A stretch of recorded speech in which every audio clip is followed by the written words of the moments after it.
Doctor साहब मैं तुहाडे कोल ये पूछना चाहांगा कि जिस तरह डॉक्टर साहब कहा है कि प्रोडक्शन का मसला नहीं है, लेकिन मेरी रिसर्च के मुताबिक अज भी साडी जिहड़ी पर एकड़ क्रॉप है वो कई ममालिक तो कम है। पर एकड़ क्रॉप क्यों कम है?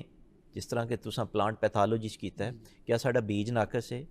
क्या असी उस साइंटिफिक बेस ते उसनूं कल्टीवेट नहीं कर रहे? की वजूहात ने कि साडी पर एकड़ कल्टीवेशन क्यों घट है?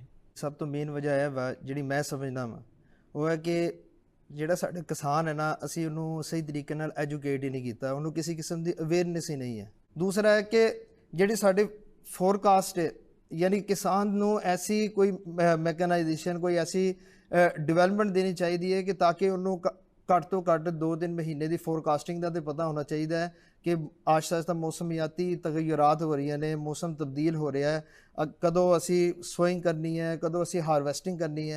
क्योंकि पिछले 2022 में देख रहा सीगा कि अचानक एक हीट शॉक आया मार्च के महीने जो गंदम की ग्रेन फिलिंग होनी सी, उदों यील्ड मुतासर हुई।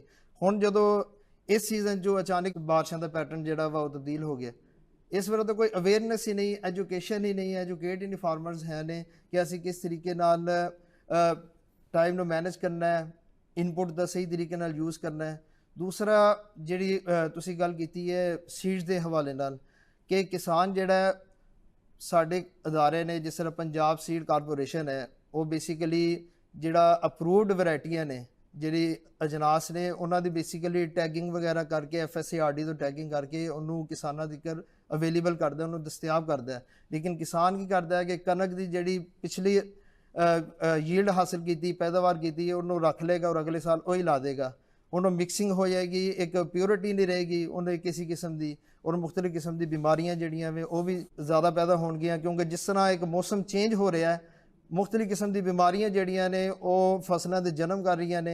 तो जो एक कमज़ोर सीड तुसीं लाओगे तो कमज़ोर सीड लाने नाल यह होएगा कि बीमारियां जड़ियां ने वो ज़्यादा होणगियां और यील्ड जिहड़ी उसी तरीके नाल असीं नहीं ले सकते।